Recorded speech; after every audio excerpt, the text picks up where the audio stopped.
ठीक है ना, क्लोज पैक्ड स्ट्रक्चर्स है। देखो इसमें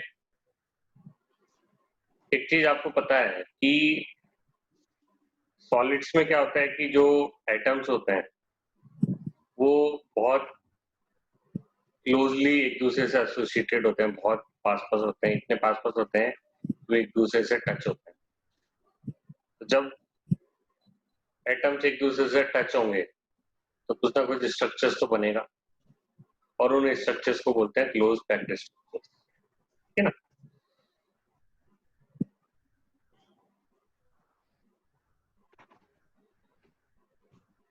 देख सकते हो in solids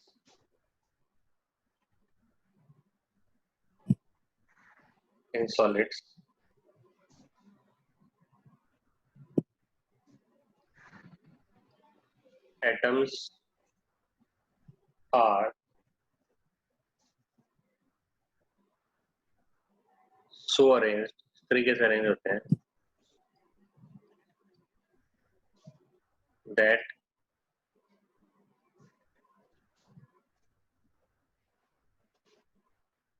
they have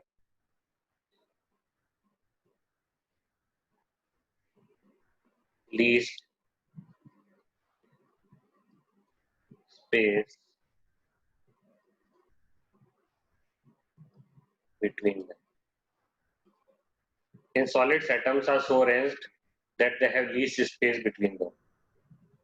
The structures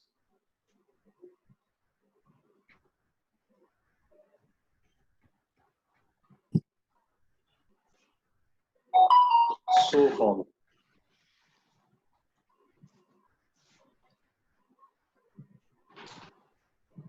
are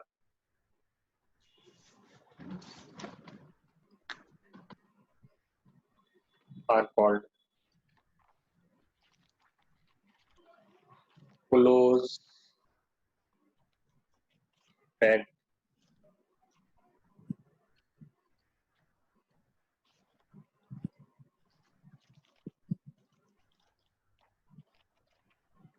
in solids, atoms are so arranged that they have least space between them. The structures so formed are called close packed structures. Atoms जो पास पास होते हैं, एक दूसरे से पास पास अरेंज होते हैं, उनके arrangement से जो स्ट्रक्चर बनते हैं वो क्या कहलाते हैं? क्लोज पैक्ड स्ट्रक्चर्स कहलाते हैं। ठीक है ना। ठीक है, अब इसमें एक होता है कोऑर्डिनेशन नंबर। ठीक है ना। कोऑर्डिनेशन नंबर एक चीज होती है, पॉइंट होता है, कोऑर्डिनेशन नंबर होता है क्या?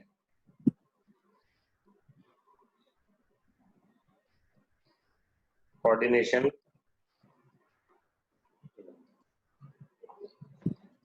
नंबर का मतलब होता है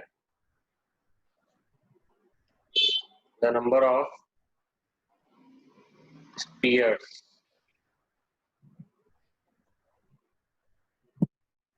स्पीयर स्ट्रक्चर।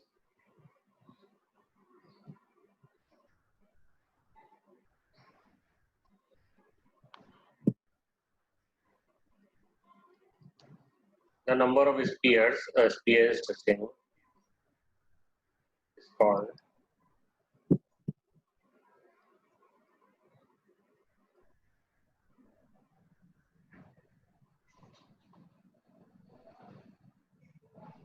coordination.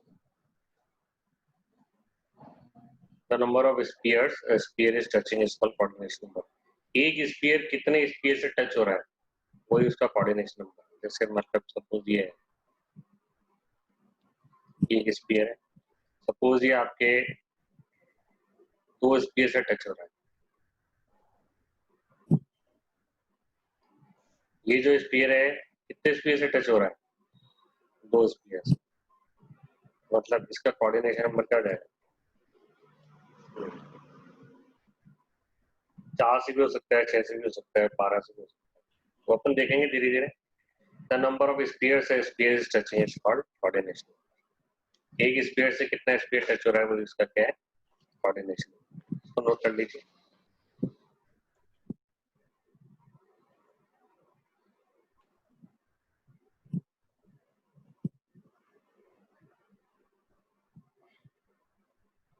ठीक है ना, नोट कर लीजिए इसको।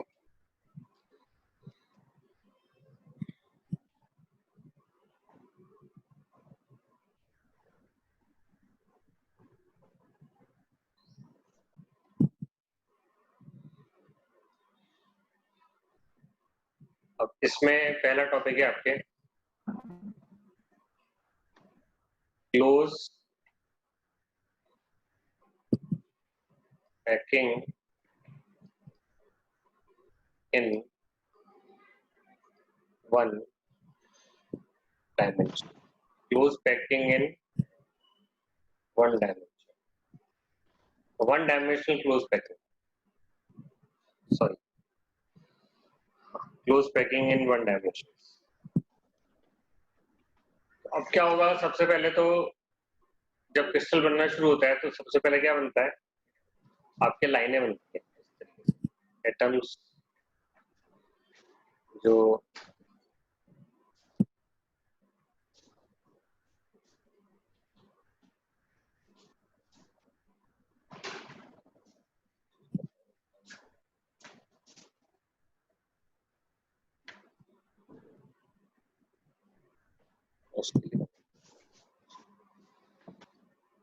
चलो ये बना देता हूँ।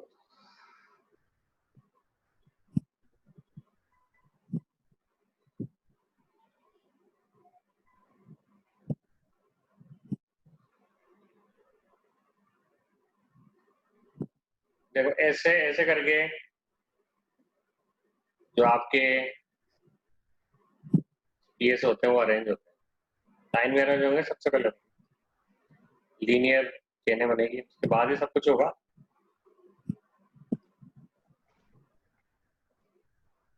इस तरीके से ये close packing in one dimension होती है।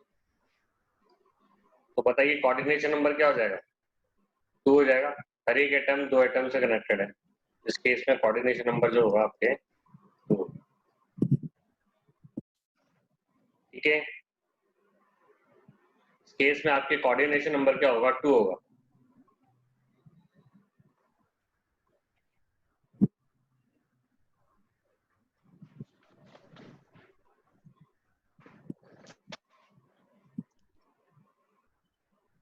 ठीक है, नेक्स्ट देखिए, close packing in 2 dimension. Close packing in 2 dimensions, ये आपकी 2 टाइप की होती है।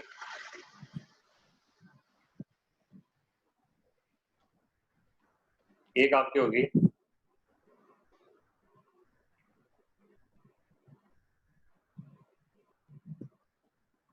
Square close packing,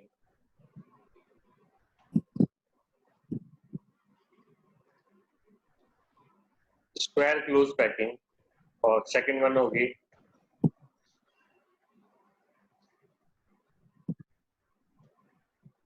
hexagonal close packing.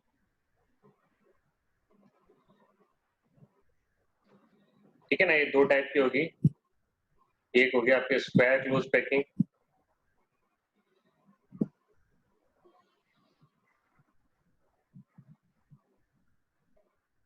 दूसरी आपकी हेक्सागोनल क्लोज पैकिंग।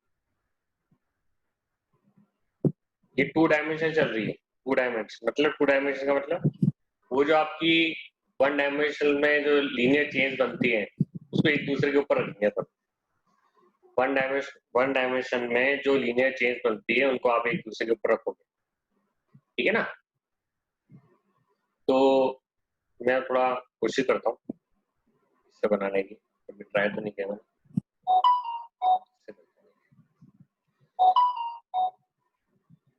ठीक है ना, जैसे ये मैंने बनाया,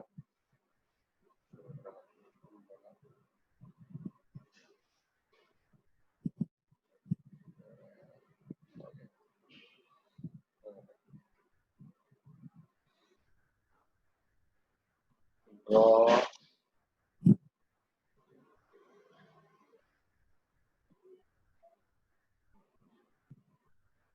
ठीक है,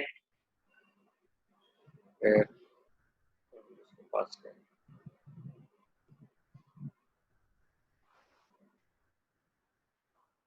बढ़ा देता हूँ। ये सर आप माउस पॉइंटर से बना रहे हैं? हैं? ये माउस पॉइंटर से आप बना रहे हैं कि पेन से ही बना रहे हैं ये? नहीं, यहाँ इसमें क्या है कि ऊपर जो है ना वो चीजें दे रखी हाँ। है इसमें, सर्किल बनाओ, स्क्वायर अच्छा बनाओ, अच्छा उससे बना अच्छा। रहा हूँ मैं। ऊपर चीजें दे रखी हैं, ओ, बनाने के ऊपर चीजें दे रखी हैं, उससे बना।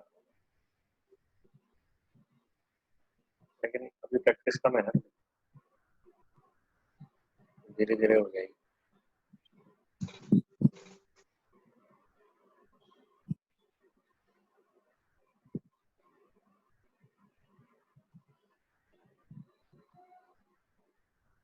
इसको सर बनाने से बढ़िया आप डायरेक्ट गूगल से स्क्रीन शेयर करके दिखा देते, स्क्वायर क्लोज पैकिंग कैसे, हेक्सागोनल क्लोज पैकिंग कैसे, और क्या। हाँ, इसमें वो टाइम भी भी सही आपका है। लगेगा। गूगल से कैसे शेयर होगा, हो जाएगा? हो जाएगा, सब होता है। मैं वो सर्च करना पड़ेगा। हाँ देख लीजिएगा आराम से। ये तो फेल हो गया। चलो ये तो नहीं बना देता हूँ, ये बना देता हूँ मैं तो, कितने सालों बनाए। तो देखो, ये देखो, ये वन डायमेंशनल लेयर है,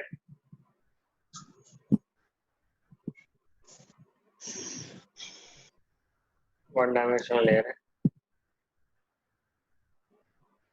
वन डायमेंशनल लेयर है, ठीक है ना, ये वन डायमेंशनल लेयर है। स्क्वायर क्लोज पैकिंग में क्या होता है कि जो वन डायमेंशनल लेयर है वो एक दूसरे के ऊपर पड़ी हुई रहती है। कैसे? इसके ऊपर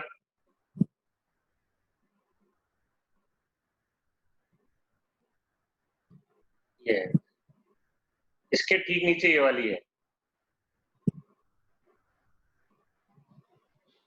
इसके ठीक नीचे ये वाली है, इसके ठीक नीचे ये वाली है। इस तरीके से ये बनेगा, ठीक है ना। एक और बना देता हूँ ताकि और क्लियर आइडिया हो जाए।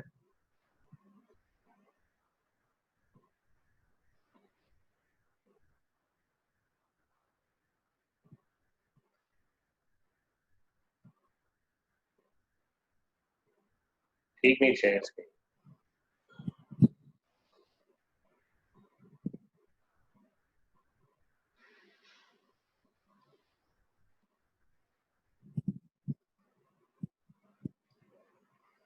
ये अब इसमें क्या है, ये देखो, ये कितने से टच है, कितने से टच है, 1 2 3 4, कोऑर्डिनेशन नंबर 4 हो जाएगा इस केस में। और अगर ये जो नियर बाय स्पेस को अगर आप ज्वाइन करोगे तो एक स्क्वायर बने। When centers of nearby spheres are joined together, a square is formed.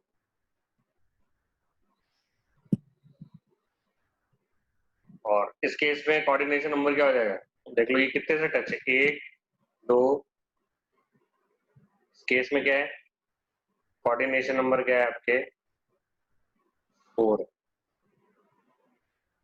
क्या है कोऑर्डिनेशन नंबर, 4, ठीक है। और मैं लाइन खींच देता हूँ, रुको, आज क्योंकि आगे भी अपन को पढ़ना है। इसी केस में लिख रहा हूँ मैं केवल, when centers of nearby spheres are joined together, when centers of nearby spheres are joined together, a square is formed.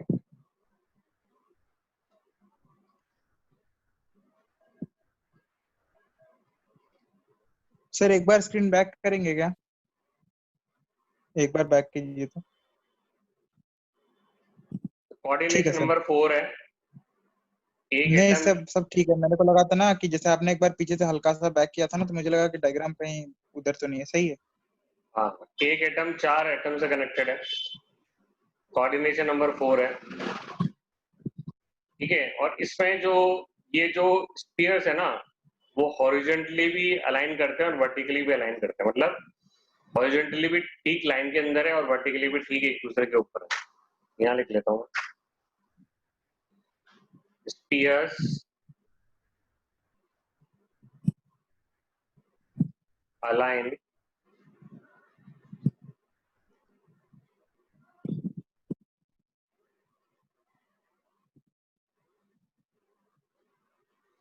horizontally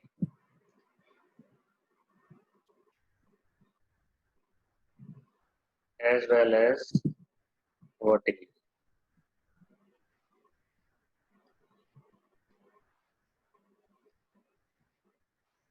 Spheres align horizontally as well as vertically. Spheres horizontally और vertically एक दूसरे से क्या करते हैं, align करते हैं। मतलब लाइन में है, मतलब ठीक एक दूसरे के ऊपर है, ये ठीक लाइन के अंदर। अब यहाँ इसको थोड़ा बनाने की कोशिश करते हैं नेक्स्ट वाले में। हेक्सागोनल क्लोज पैकिंग कैसे होती है वो अपन देखते हैं। मेरी ड्राइंग थोड़ी पुअर है, आपको पता है।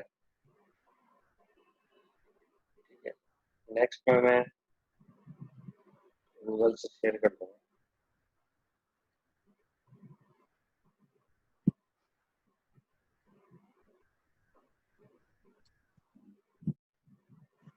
सर टेंथ टेंथ वेंथ के एग्जाम में तो आपने ड्राइंग बनाई होगी ना बायो में?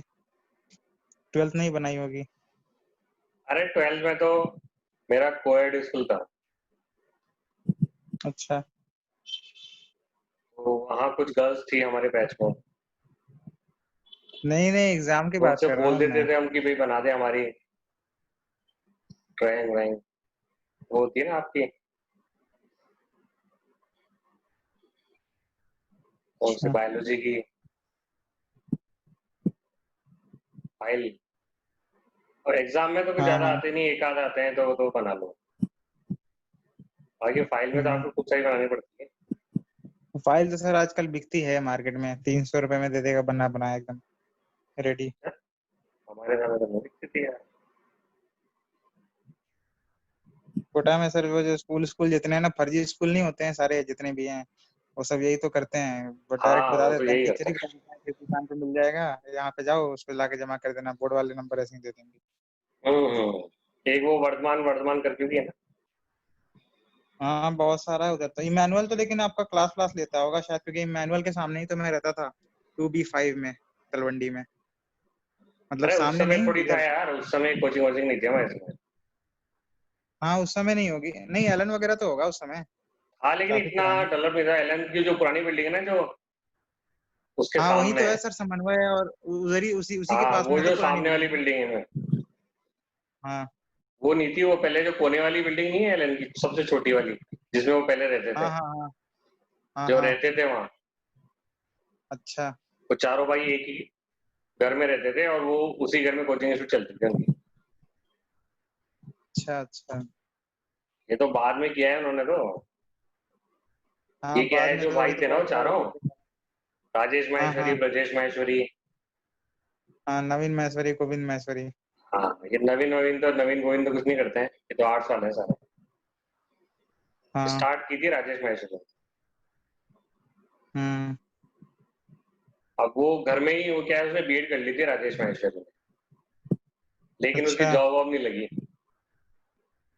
ओ। तो उसने सोचा पढ़ाना शुरू नहीं कर अपने देते हैं, तो पढ़ाना शुरू ओरिएंटेशन कर में दिया। वो उन्होंने बोला फिजिक्स था ना पढ़ाते थे। कि, तो हाँ उन्होंने ओरिएंटेशन पढ़ाना में शुरू उन्होंने कर दिया, बोला था मैथ्स कि, पढ़ाते थे, मैथ्स या फिजिक्स दोनों ही पढ़ाते थे। तो हाँ फिर क्या हाँ हुआ कि जो उनके फ्रेंड थे, हाँ। जो सामने ही रहते थे, वैष्णव सर, जानते हो अच्छा। ना बायो वाले, हाँ डॉक्टर KG वैष्णव ना, एजी HOD। वैष्णव सर, और एक केमिस्ट्री के हाँ थे PV Saxena sir. PV Saxena sir, उनकी तो सर आज तक। इसमें तो क्या था, ये जो लेयर है ए बी सी, ए के ठीक नीचे बी है, बी के ठीक नीचे सी है, लेकिन इसमें ऐसा नहीं है। इसमें क्या है,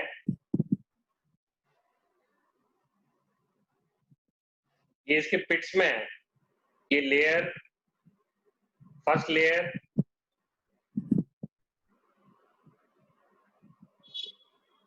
के ठीक नीचे थर्ड वाली लेयर के एटम्स है। फर्स्ट लेयर के ठीक नीचे थर्ड वाली लेयर के एटम्स है। ये इसकी जगह जो बची हुई है, जगह जो बची हुई है उसमें फंसे हुए हैं। देखो इन दोनों के बीच में जो जगह है वहां है, इन दोनों के बीच में जो जगह है वहां है, इन दोनों के बीच में जगह है वहां है। ये फिक्स में है, मतलब लेयर ए और लेयर सी एक दूसरे से वर्टिकली अलाइन करती है। इस केस में जो कोऑर्डिनेशन नंबर आ रहा है, देखो कितना आ रहा है, 1 2 3 4 5 और 6। तो कोऑर्डिनेशन नंबर 6 है, कोऑर्डिनेशन नंबर 6 है। और अगर नियर बाय स्पेस को ज्वाइन करोगे तो क्या बनेगा, हेक्सागन बनेगा। एक मिनट में इसको बना देता हूँ। When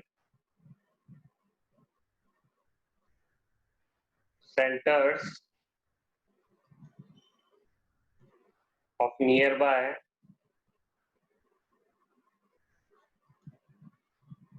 spheres are joined together,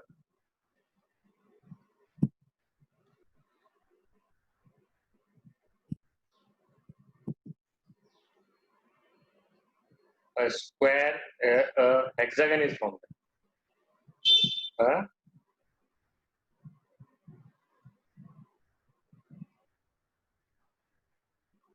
hexagon is formed. When centers of nearby spheres are joined together, a hexagon is formed. यहाँ hexagon बन रहा है।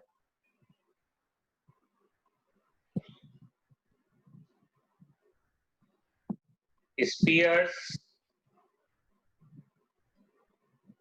of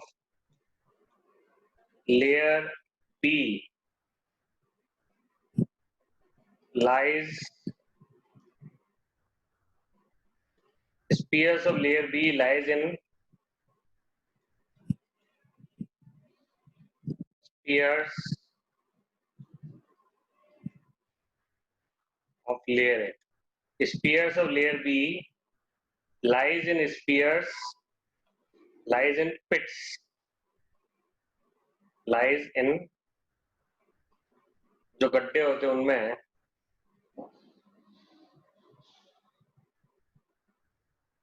lies in हेक्सागोनल वाली की पैकिंग थोड़ी ज्यादा टाइट होती है ना इससे। हाँ, spheres of layer B lies in pits of spheres of layer A. So spheres of layer A align vertically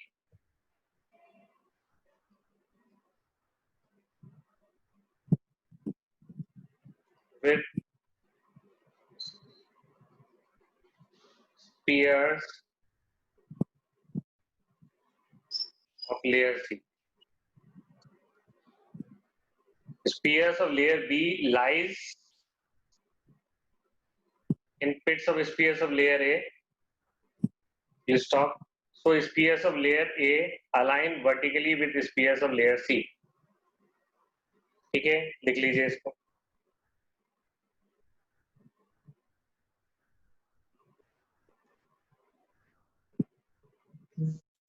इसको बना लिया। देखो ये लेयर ए है, ये लेयर ए, ये लेयर सी, ये आपको वर्टिकली अलाइन दिख रही है। ये layer A, layer C, layer A के नीचे लेयर सी होते हैं और लेयर बी जो होती है वो पिट्स में होते हैं लेयर ए के। हो गया ना clear?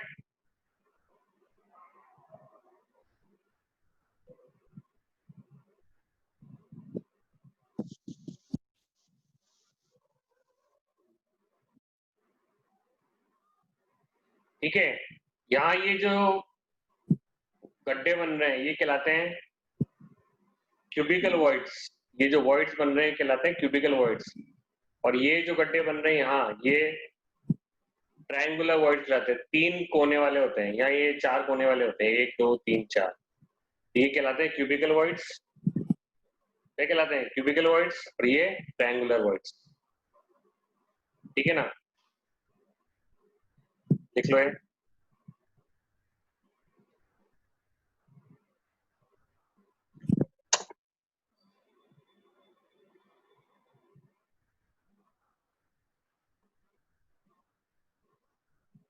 voids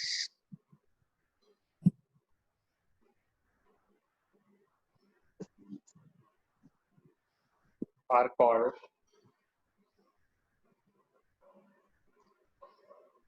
cubical voids. Voids are called cubical voids, और यहाँ voids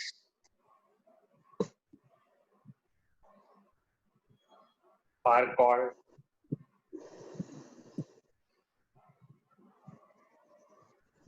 triangular voids.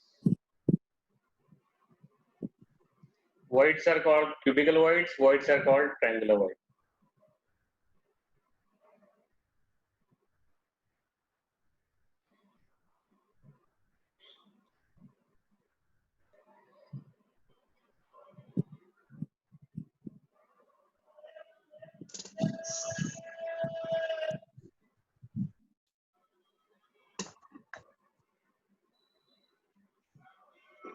ठीक है, और डिफरेंसेस अगर आप लिखते हो तो यहाँ जो अरेंजमेंट कहलाएगा वो कहलाएगा ए ए ए टाइप, मतलब जो तीनों लेयर्स हैं वो एक दूसरे से वर्टिकली अलाइन कर रही है, ए टाइप ऑफ अरेंजमेंट, मतलब सारी लेयर्स जो हैं एक दूसरे से वर्टिकली अलाइन कर रही है, ए टाइप ऑफ अरेंजमेंट। ये क्या कहलाएगा? A B type of, first layer third layer से अलाइन कर रही है, A B type of arrangement.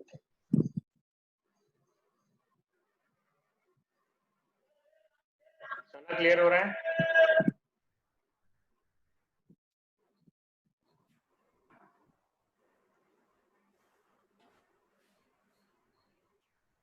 ठीक है, ये A B type of arrangement है क्योंकि फर्स्ट लेयर थर्ड लेयर से अलाइन कर रही है।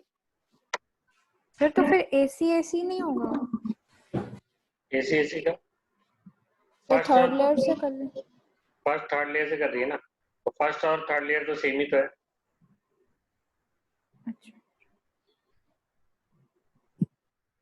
ठीक है ना। अब इस जो है ज्यादा एफिशिएंट पैकिंग किसमें है? सर एबी वाले में। हाँ, क्योंकि अच्छे से पैक्ड है ये तो। पैकिंग अच्छी रहती है सब, मोर एफिशिएंट पैकिंग, जगह कम है इसके अंदर, मोर एफिशिएंट पैकिंग,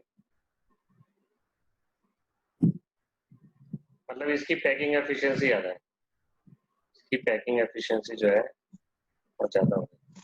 यहाँ लिख लेना आपके लेस एफिशिएंट पैकिंग, इसकी जो पैकिंग एफिशिएंसी है वो less.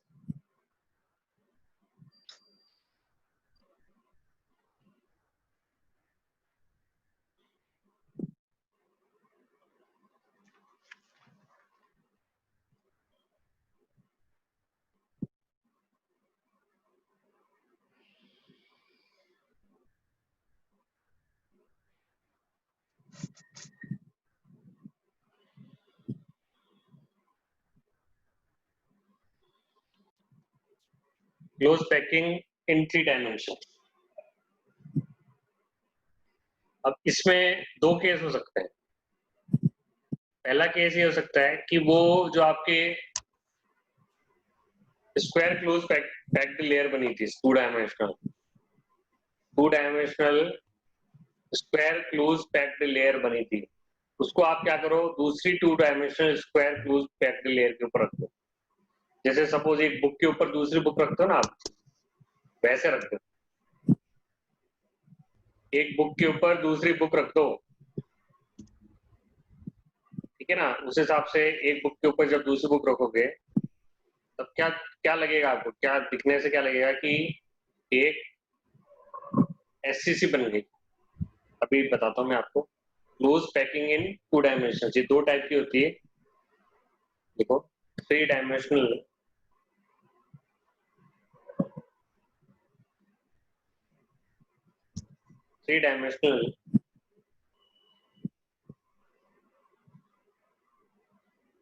Close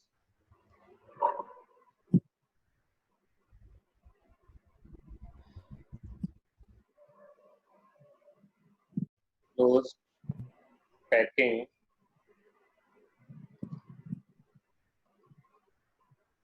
from 2 dimensional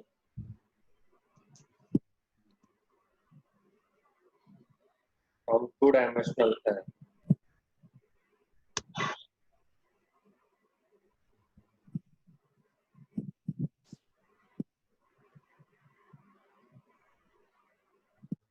square close pack layer.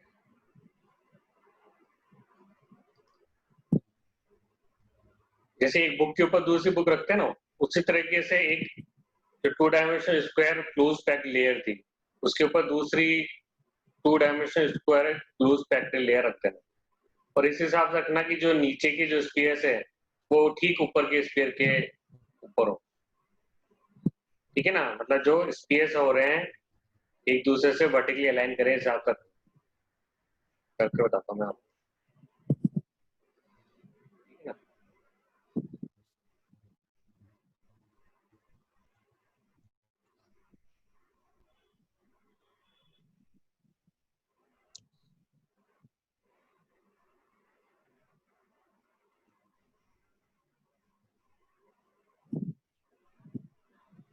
तो अभी थोड़ी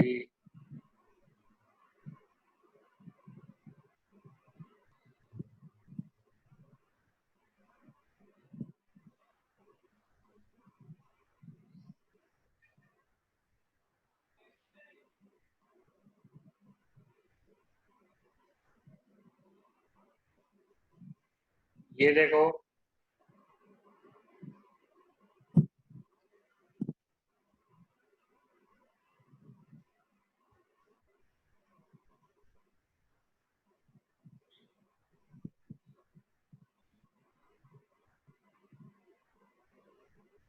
ये एक्चुअली ये इससे अड़ा हुआ होना चाहिए था, लेकिन मैं समझाने के हिसाब से इसको ऐसे बना।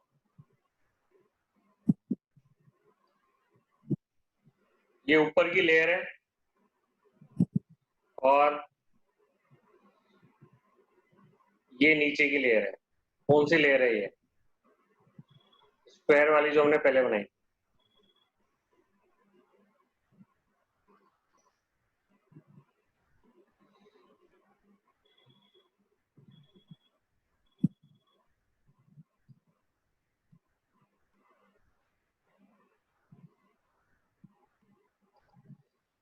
ये देखो, तो जैसे एक बुक के ऊपर दूसरी बुक रखते हैं ना, वैसे ये लेयर के ऊपर ये वाली लेयर रखी हुई है। इसके ठीक नीचे ये वाला, इसके ठीक नीचे ये वाला, इसके ठीक नीचे ये वाला, इसके ठीक नीचे ये वाला, ठीक है ना। जैसे बुक के ऊपर एक दूसरी बुक रखते हो वैसे ये एक लेयर है। ये कौन सी लेयर है? जो अपन ने पहले बनाई थी वो वाली लेयर है, स्क्वायर क्लोज पैक लेयर। तो जब एक स्क्वायर क्लोज पैक लेयर को दूसरी स्क्वायर क्लोज पैक लेयर के ऊपर रखते हो, इस हिसाब से रखते हो कि स्फीयर वर्टिकली अलाइन करें, तो एक एससीसी बन जाता है। क्या बन जाता है? एससीसी। इसका डायग्राम बेटर आपके वो देखना है ना।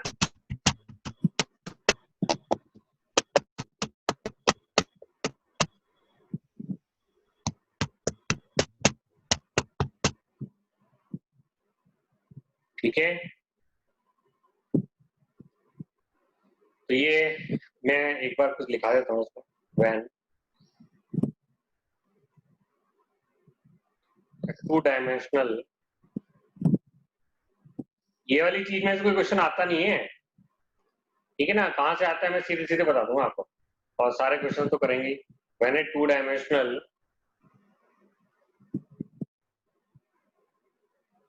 square close packed layer is placed over another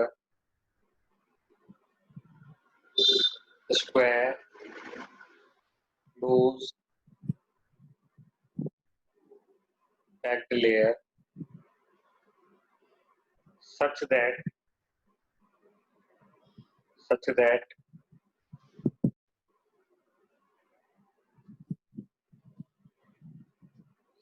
spheres of lower layer lie below that spheres of lower layer lies below spheres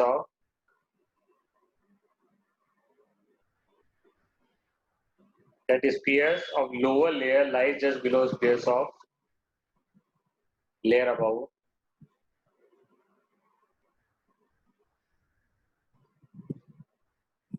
Then a simple cubic पूरा लिख देता हूँ मैं ऐसा करता हूँ simple cubic lattice is generated. Then a simple cubic lattice is generated.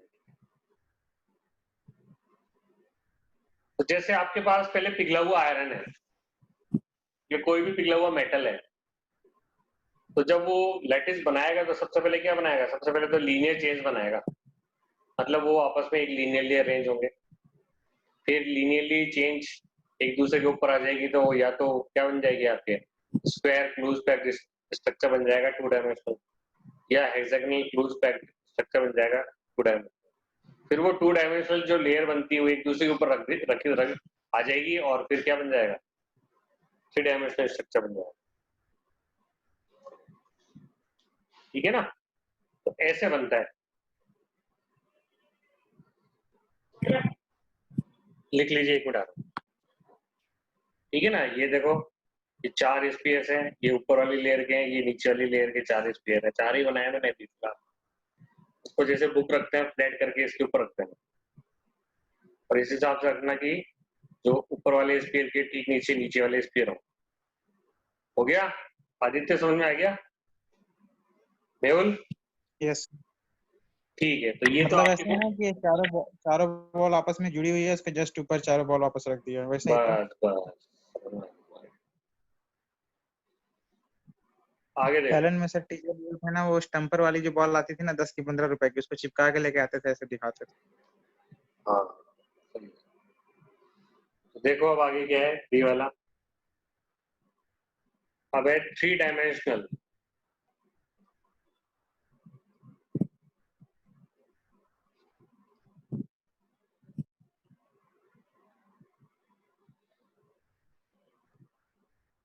close packing from 2 dimensional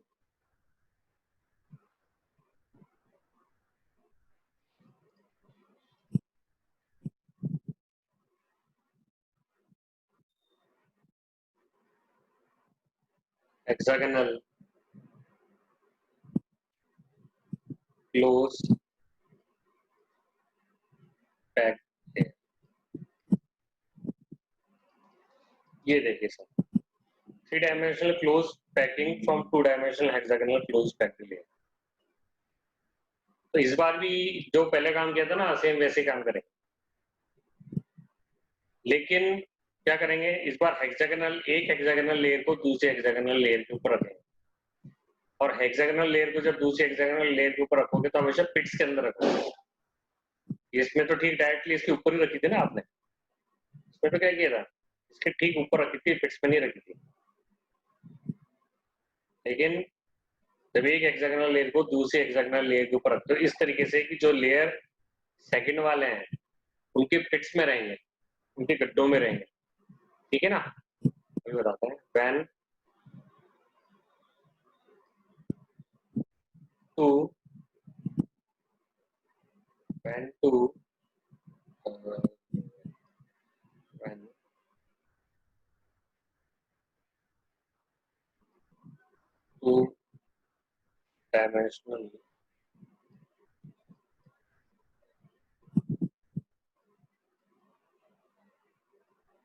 hexagonal close packed layer is when two-dimensional hexagonal close packed layer is glazed over another two-dimensional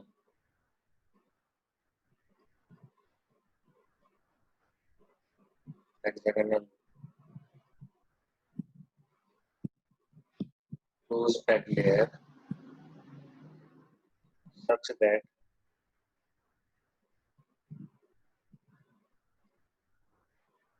spheres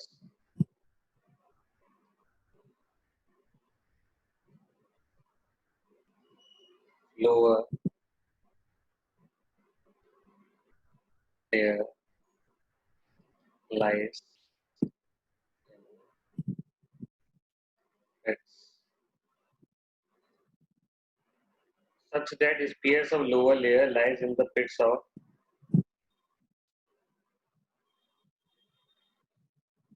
spheres of upper layer.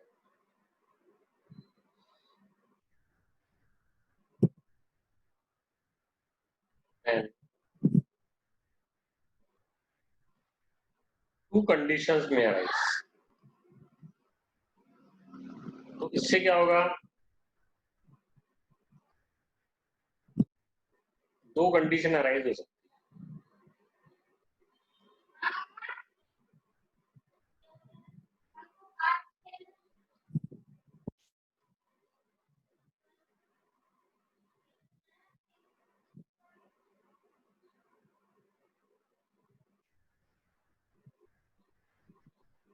हाँ, तो two dimensional hexagonal close pack layer को दूसरी two dimensional hexagonal close packed layer के ऊपर रख दो, लेकिन हिसाब से रखो कि जो लेयर सेकंड वाले लेयर है, सेकंड वाली जो लेयर है उसके जो स्फीयर होंगे वो फर्स्ट वाली लेयर की पिट्स में होंगे, ठीक है, उसके नीचे नहीं होंगे, पिट्स में होंगे। क्लियर हो गया? सुना?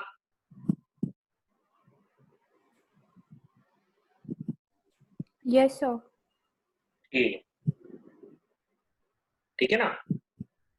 तो दो कंडीशन अराइज हो सकती है। अब वो दो कंडीशंस कौन कौन सी हैं उसको आपने लिख लिया क्या? अब वो दो कंडीशंस क्या क्या हो सकती है कि ऊपर वाली लेयर की पहली कंडीशन क्या हो सकती है कि जो ऊपर वाली लेयर है उसके ऊपर वाली लेयर के जो स्पीयर है वो नीचे वाली जो लेयर में जो वॉइड्स हैं, कौन से वॉइड्स हैं? ट्रायंगुलर वॉइड उसके ऊपर आ रहे, या उल्टा उल्टा भी हो सकता है, बताता हूँ, लिखाता हूँ। टू कंडीशन में अराइज, फर्स्ट कंडीशन क्या हो सकती है? Spheres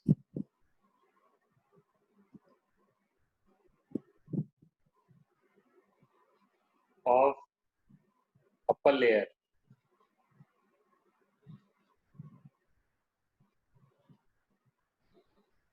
spheres of upper layer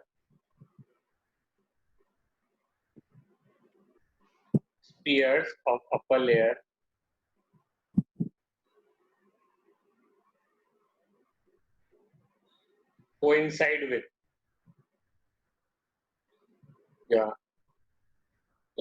spheres of upper layer covers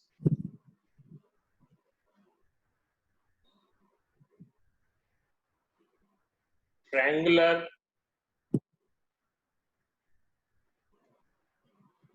void of lower layer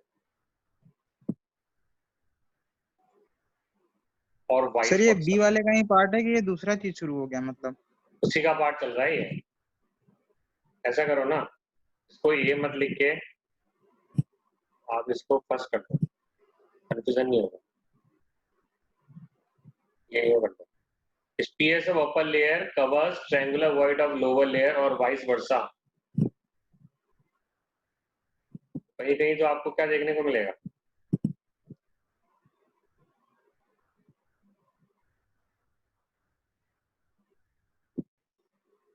कि जो ऊपर वाली लेयर के जो स्पीयर थे, ये स्पीयर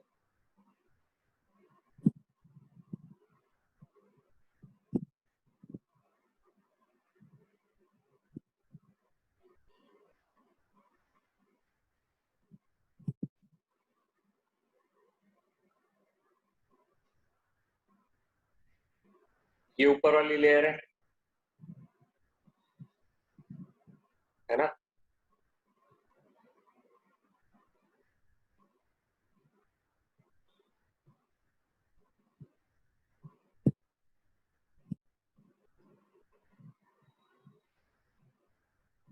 ठीक है, ये क्या है आपके ऊपर वाली लेयर के जो स्पीयर्स हैं वो ठीक किसके ऊपर आए थे, नीचे वाली लेयर के ट्रायंगुलर वॉइड के ऊपर आए थे। ठीक है ना, तो अभी इसको मैं बताता हूँ एक बार बना के बताऊंगा, टेंशन मत लो, बना के बताऊंगा।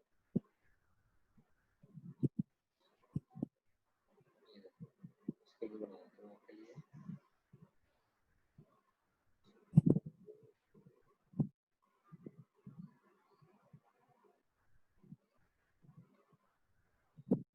ठीक है, ये जो स्पीयर बनाया है मैंने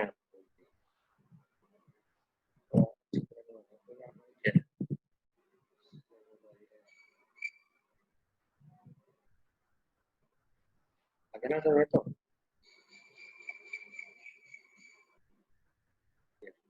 ये जो था ये ऊपर वाली लेयर का स्पीयर था, ये किसके ऊपर आ गया, किस पे कॉन्सेंट्रेट कर गया, नीचे वाली लेयर के जो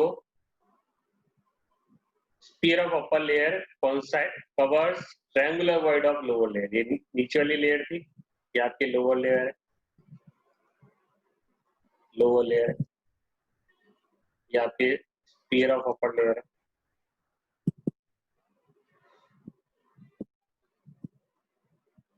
रिया क्लियर हो रहा है भाई? पूरी लेयर है ना, तो पूरी लेयर है तो लेयर का जो एक स्पीयर है वो किसको कवर कर देगा, sphere of upper layer. Riya clear हो रहा है क्या?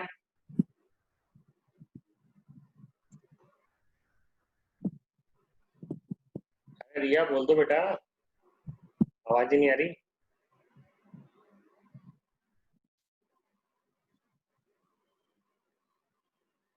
सर मेरे को थोड़ा समझ में नहीं आया डायग्राम वाला, थोड़ा सा बताइए तो कैसे इसका मतलब। कुछ भी नहीं है, लोअर वाला नीचे के दोनों बॉल्स हुए, लोअर वाले जो नीचे के दोनों बॉल्स दिख रहे हैं, जैसे अगर हम लोग को मैंने ट्रायंगुलर क्या लिखा साइड है, मतलब ये क्या लिखा है, ये देखो स्पीयर अभी अपर लेयर का स्पीयर है, ये ऊपर वाला ऊपर वाली लेयर का स्पीयर ही है, और ये जो तीन स्पीयर हैं जो मैंने एक साथ बनाए वो हाँ, नीचे वाली लेयर के हैं। इसको डैश कर देता हूँ नीचे वाली को, ऐसा कर थोड़ा और क्लियर हो जाएगा, मिटेगा तो नहीं होगा। अच्छा समझ गया, मतलब ये तीन ऊपर बॉल वाली जैसे लेयर है, जुड़े हुए हैं और उसके बीच के पिट के ऊपर एक और बॉल है, ऐसा? हाँ ये तीन जो स्पीयर है नीचे वाले हैं, ये हाँ लोअर लेयर उसके लिख रखा ऊपर है एक मैंने, और।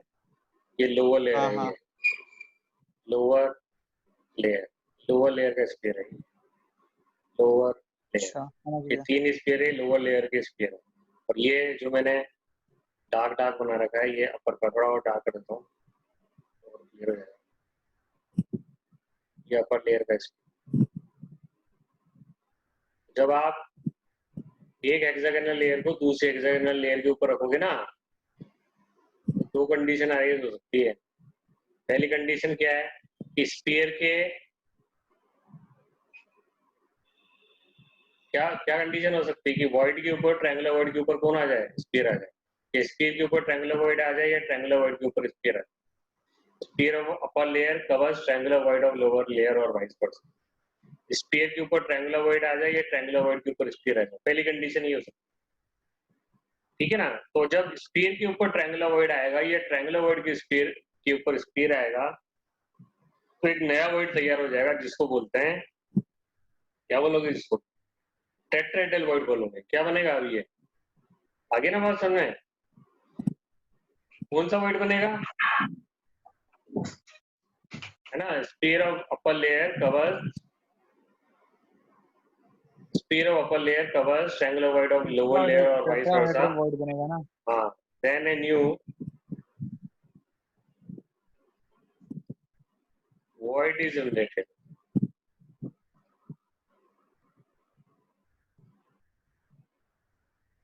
which is called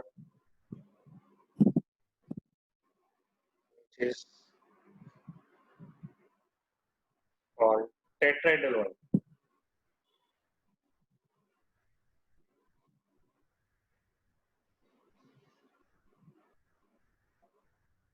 Which is called tetrahedral void. ठीक है ना। तो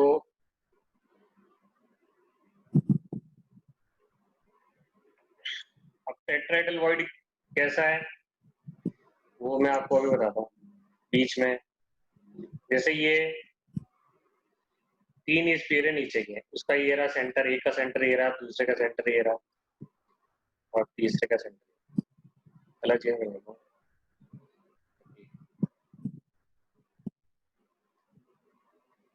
एक का सेंटर ये रहा, दूसरे का सेंटर ये रहा, तीसरे का सेंटर, ठीक है ना। एक का सेंटर ये रहा, दूसरे का सेंटर ये रहा, तीसरे का सेंटर ये, और ये जो ऊपर जो स्फीयर पड़ा हुआ है उसका सेंटर क्या है, ये बात समझ में।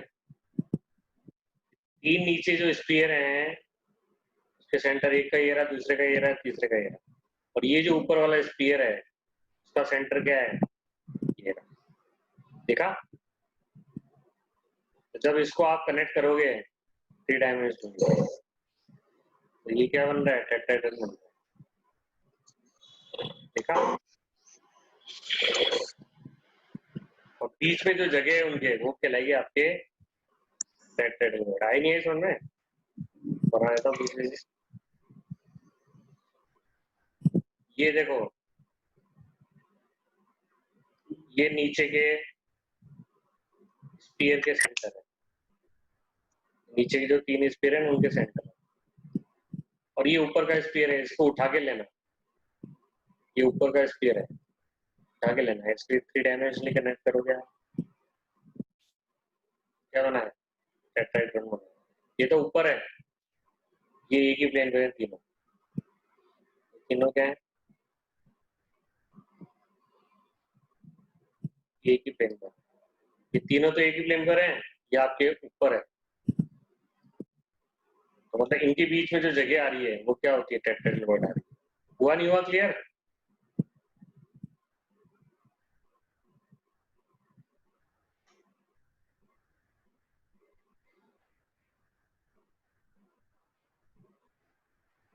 तो जब स्पीड के ऊपर, है ना, जब ये स्पीयर है,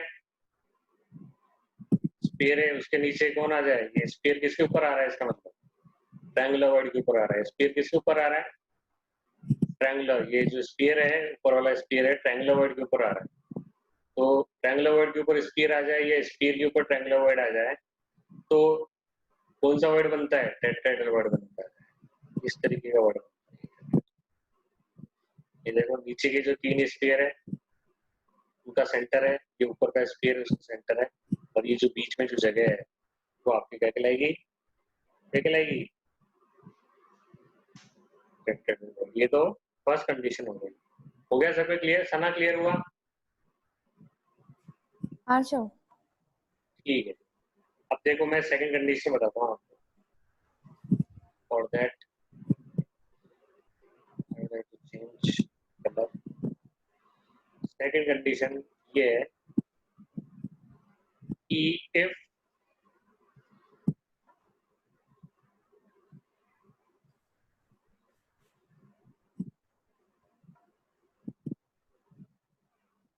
triangular void of lower layer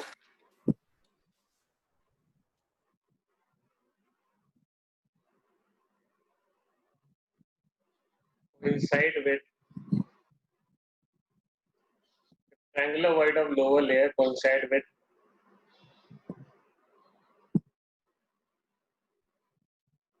triangular void of upper layer।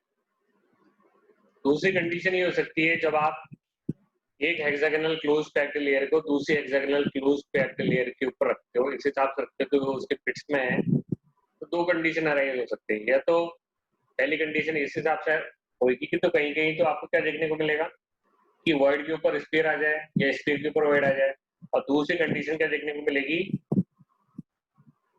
Triangular void के ऊपर ट्रायंगुलर वॉइड आ रहा है, नीचे वाली लेयर के ट्रायंगुलर वॉइड के ऊपर वाली लेयर के ट्रायंगुलर वॉइड आ रहा है। बना देता हूँ आपके लिए, थोड़ा डायग्राम बनाना मुश्किल है, अलग अलग कलर से बनाता हूँ मैं, थोड़ा आपको आइडिया रहेगा।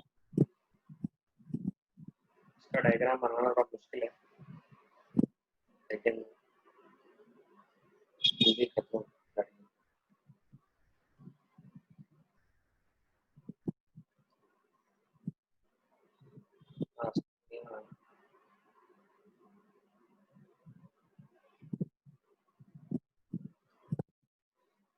ये नीचे वाली लेयर का ट्रायंगुलर वॉइड है, ये मैं बनाता हूँ ऊपर वाली लेयर का ट्रायंगुलर वॉइड।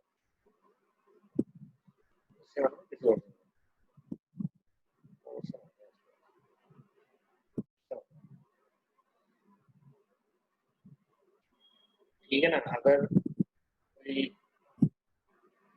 ऐसी वैसी बन जाए तो टेंशन समझना आना चाहिए, कोई आपसे बनाने के लिए बोल नहीं रहा।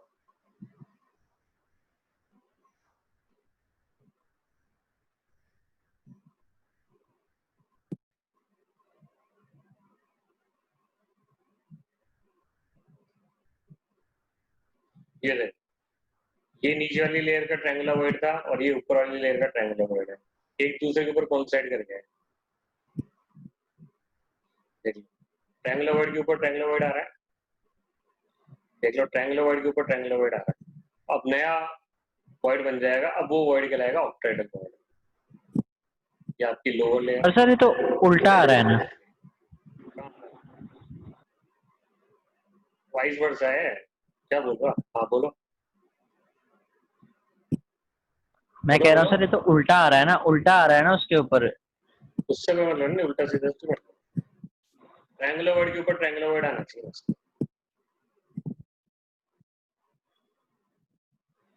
ये आपकी लोअर लेयर है, ये आपकी क्या upper layer.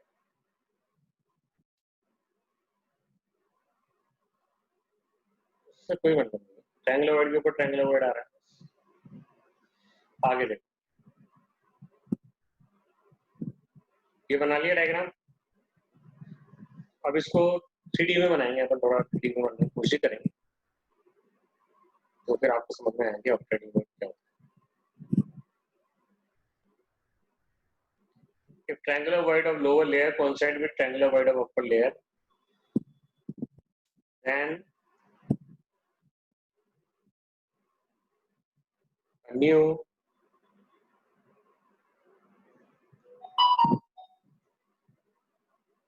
tetrahedral void is formed। अब कौन सा void बनेगा? Tetrahedral void। अच्छा, टेट्राहेड्रल void का कोऑर्डिनेशन नंबर कितना है बता सकते हो? 6 है, क्योंकि देखो तीन इस पे ऊपर है, 3 इस पे नीचे, तो कोऑर्डिनेशन नंबर 6 हो जाएगा। तो यहाँ लिख लो चाहो तो मैं, कोऑर्डिनेशन नंबर ऑफ, सॉरी ये तो ऑक्टेड्रल बनेगा ना, तो यार बोला करो यार,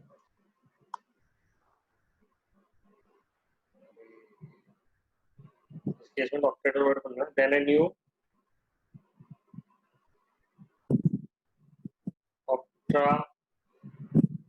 octahedral व्हाट इज ये जो स्पीयर अब बनाया है वो क्या करेगा?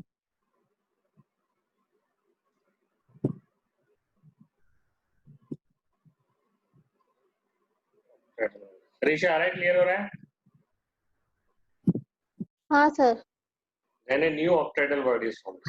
Coordination number of octahedral void होता है 6, क्योंकि 3 स्पेयर ऊपर है 3 स्पेयर नीचे। octahedral void को कितने स्पेस में गिर रखा है? 6। और अगर tetrahedral void का पूछते हैं, अगर आप देखो coordination number of tetrahedral void is 4। देखो ये void है बीच में, ऊपर उठा हुआ है, तो ये वाला तो ऊपर चीज उठी हुई है। देखो इस void को 1 2 3 4 स्पेयर में घेरा है। Coordination number of tetrahedral void is 4, लिख लो उधर। और coordination number of octahedral void is 6।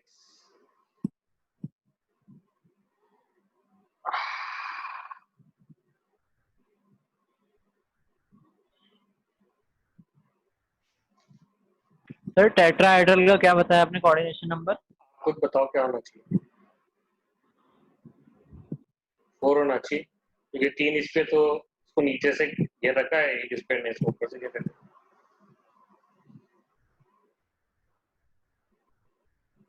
ठीक है ना?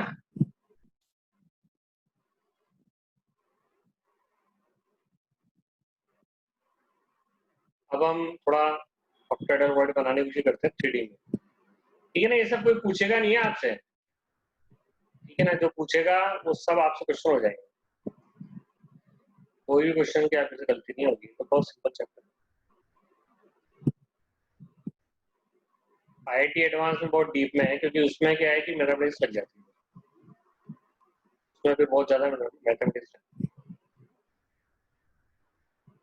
ये देखो, ये 3 ऊपर के स्फीयर हैं,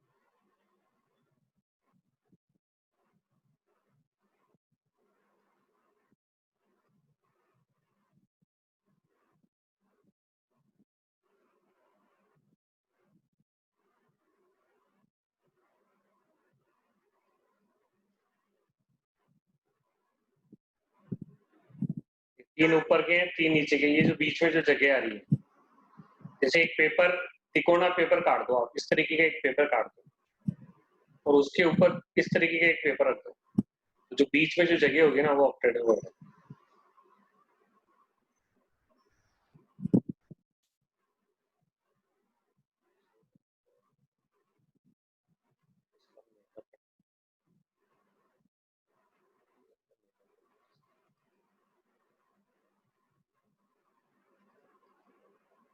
मेकअप करना पड़ता है, लेकिन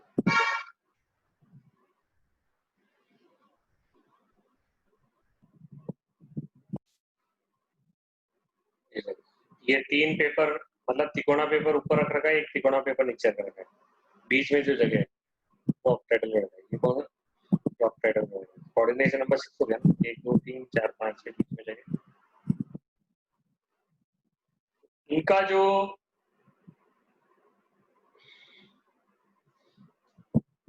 ठीक है, क्लियर हो गया?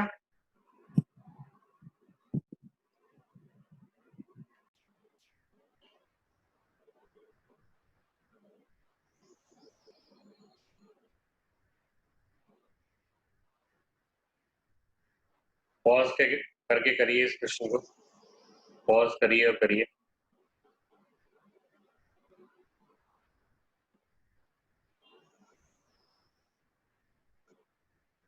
देखो एक्स वाई और ओ, ओ क्या बना रहा है? ओ क्या है? ऑक्साइड आयंस है ना। ऑक्साइड आयन नेगेटिव आयंस होते हैं, और नेगेटिव आयंस क्या बनाता है? स्पेस बनाते हैं। तो मान लो कि जो ऑक्साइड आयन है वो N है, तो टेट्राहेड्रल वॉइड कितने हो जाएंगे? डबल होते हैं। टेट्राहेड्रल वॉइड कितने हो जाएंगे? और ये ए भी दे रखा है, ए बी और ओ दे रखा है, जो दे रखा है वही लेना है, ए बी और O। तो O ऑक्साइड आयन है, नेगेटिव आयन से स्फीयर बना रहा है, और ए क्या बना रहा है? Tetrahedral void. अगर स्फीयर N है तो टेट्राहेड्रल वॉइड कितने हो जाएंगे? 2N। और ओ बी क्या बना रहा है? बी ऑक्टेट्राहेड्रल वॉइड बना रहे हैं, तो अगर स्फीयर N है तो ऑक्टेट्राहेड्रल वॉइड भी कितने होंगे? N ही होंगे। अब वो कह रहा है कि साहब इसका जितने भी टेट्राहेड्रल वॉइड है केवल उसका 1/6 पार्ट ही क्या है? ऑक्यूपाइड है, तो 1/6 कर लो, ठीक है। और वो कह रहा है कि जितने भी ऑक्टेट्राहेड्रल वॉइड है केवल उसका 1/6 ही ऑक्यूपाइड है, सॉरी 1/3 ही ऑक्यूपाइड है। ऑक्टाइडल वॉइड का केवल 1/3 ऑक्यूपाइड है, जितने भी ऑक्टाइडल वॉइड्स है ना उसका केवल 1/3 सी ऑक्यूपाइड है। सिमिलरली जितने भी टेट्राहेड्रल वॉइड है ना उसका केवल 160 ऑक्यूपाइड है। ये हो जाएगा आपके N/3।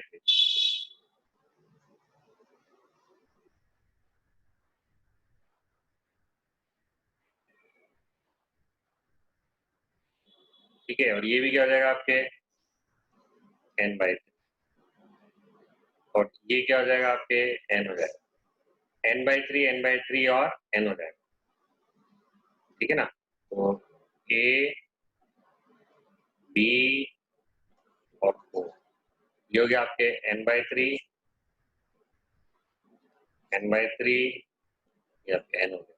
डिनोमिनेटर गायब करने के लिए इसको भी 3 से मल्टीप्लाई कर दो, इसको भी 3 से कर दो, इसको भी 3 से करना पड़ेगा, सबको एक ही से करते हैं। ये हो गया आपके N और 3N। तो अगर N को N से काटोगे तो 1 बार कटेगा, ये 1 बार कटेगा, ये 3 बार कटेगा, यानी आपके पास है क्या? ABO3।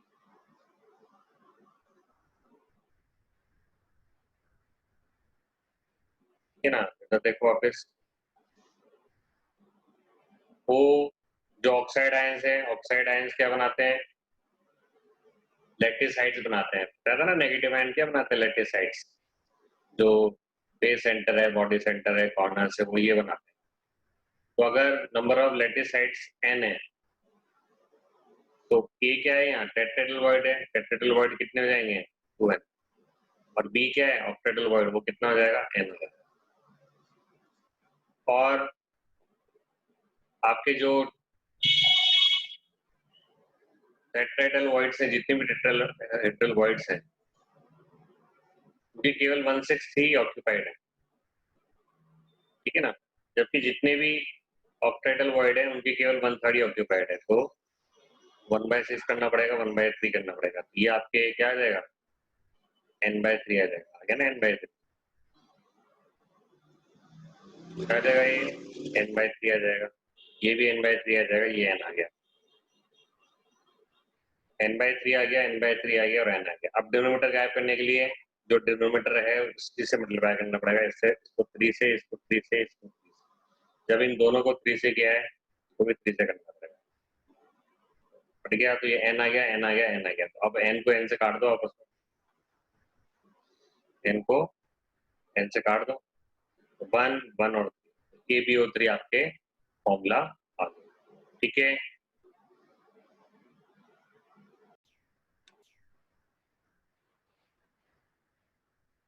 ठीक है, इसको पॉज करके करिए।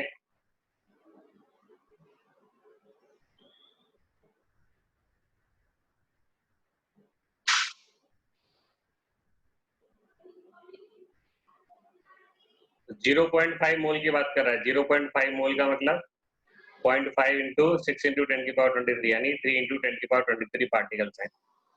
0.5 मोल पार्टिकल्स है यानी 3 इंटू 10⁻23 पार्टिकल्स है, यानी N की वैल्यू आ गई है, ये N की वैल्यू दे रही है उसमें। तो टेट्राहेड्रल वॉइड कितने हो जाएंगे? 2N यानी 6 इंटू 10⁻23, और ऑक्टाहेड्रल वॉइड किसके बराबर होता है? N के बराबर ही होता है, यानी 3 इंटू 10⁻23।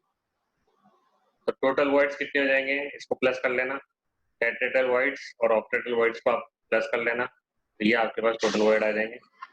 और उसमें से पूछ रहा है कि परसेंटेज कितनी है टेट्राहेड्रल वॉइड्स की, तो ऊपर रख देना आप टेट्राहेड्रल वॉइड, नीचे टोटल वॉइड, इनको नेट कर देना, तो आपके पास 66% आ जाएगा।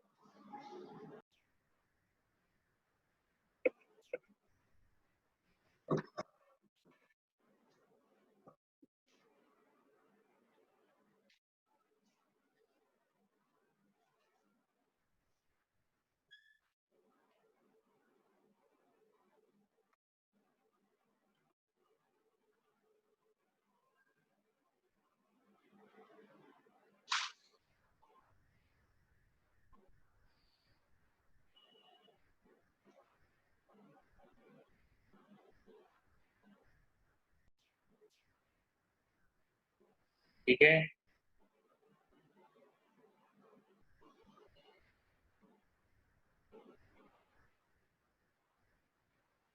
क्वेश्चन लिख लिया आपने,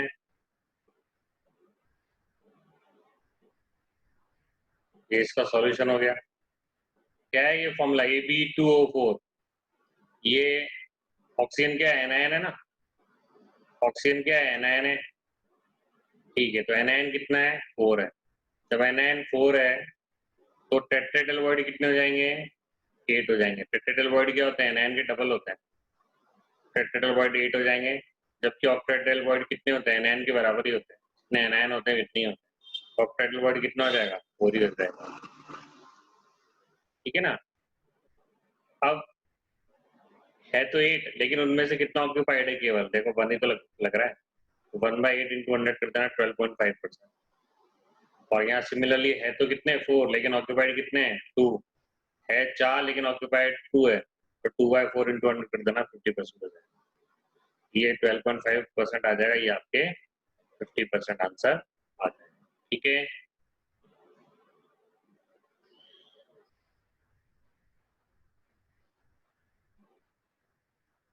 ठीक है ना।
फॉर्मूला क्या है आपके, XY2O4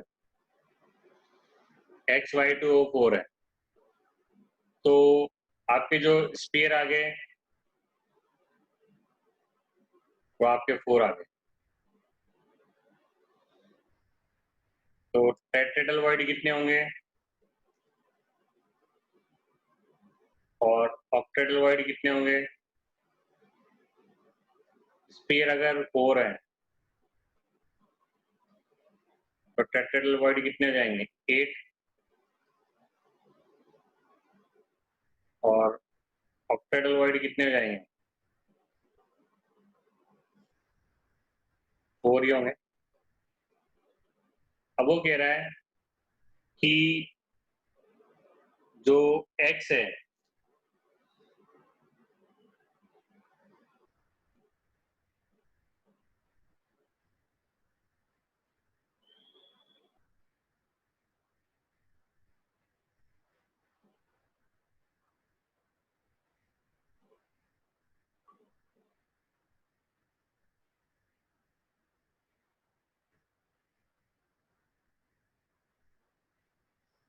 मैंने क्वेश्चन आपको थोड़ा गलत लिखा दिया, इसको थोड़ा सही कर लेना।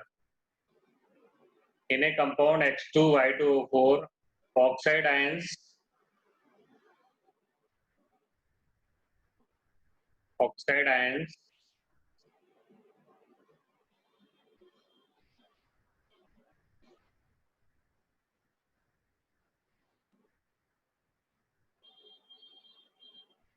forms CCP, forms CCP.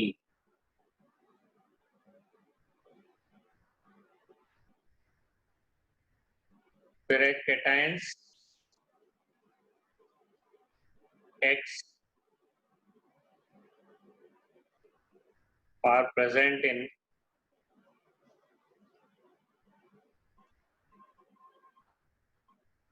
octahedral voids.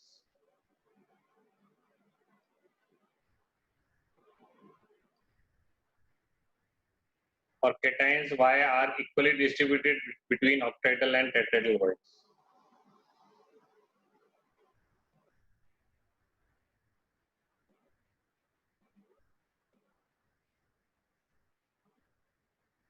ये आपको करना है।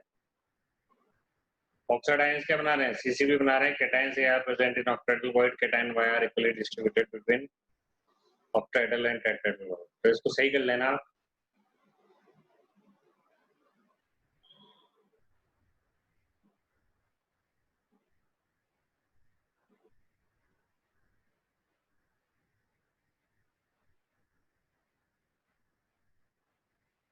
अब देखिए, ठीक है ना? तो ये आपके हैं स्फीयर, आपके कितने हो गए? 4 हो गए। तो टेट्राहेड्रल वॉइड कितनी होनी चाहिए? 8 होने चाहिए। ऑक्टाहेड्रल वॉइड आपके 4 होने चाहिए। अब वो x जो है वो कहाँ प्रेजेंट है? x are present in octahedral void. जो x है ऑक्टाहेड्रल वॉइड में प्रेजेंट है। x कितना नजर आ रहा है? 1। x कितना नजर आ रहा है आपको? 1 नजर आ रहा है। और जो y है, y कितना है? 2 है, लेकिन वो इक्वली डिस्ट्रीब्यूटेड है between octahedral and tetrahedral void. जो y है वो इक्वली 2 है, 2 में से एक इधर है, एक इधर है, एक इधर है और ये एक इधर है। ठीक है, तो इधर ऑक्टाहेड्रल वॉइड में 2 हैं एक्चुअली। एक तो x वाला आ गया, एक y वाला आ गया। जबकि टीवी में कौन है? एक y वाला, ये केवल है। ठीक है, अब ये क्वेश्चन क्या पूछ रहा है? The fraction of the octahedral voids occupied is, octahedral void का कितना फ्रैक्शन ऑक्यूपाइड है?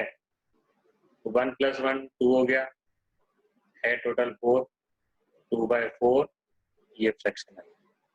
2/4। ठीक है, हो गया ना क्लियर? x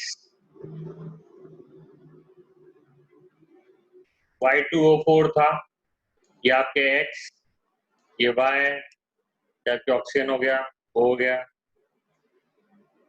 ठीक है, तो अगर आपके स्फीयर है वो अगर आपके 4 है, स्फीयर के आपके जो कि O है वो 4 है, तो टेट्राहेड्रल वॉइड कितना होगा और ऑक्टाहेड्रल वॉइड कितना होगा? टेट्राहेड्रल वॉइड कितना होगा? 8, और ऑक्टाहेड्रल वॉइड कितना होगा? 4 होगा। अब वो कह रहा है कि जो x है, x are present in octahedral void, x जो है ऑक्टेटल वॉइड में प्रेजेंट है, ऑक्टेटल वॉइड में प्रेजेंट है, x कितना है यहाँ 1 है, तो 1 प्रेजेंट है यहाँ। ठीक है, आगे क्या बोल रहा है कि जो y है वो इक्वली डिस्ट्रीब्यूटेड है, इसमें ऑक्टेटल वॉइड और ऑक्टेटल वॉइड के बीच में, तो 1 यहाँ लगा देना और 1 यहाँ लगा देना। मतलब टोटल ऑक्टेटल वॉइड्स तो 4 है, लेकिन उनमें से केवल 2 ही ऑक्यूपाइड है, तो फ्रैक्शन आ जाएगा आपके 2/4 यानी 1/2 आपके फ्रैक्शन आ जाएगा।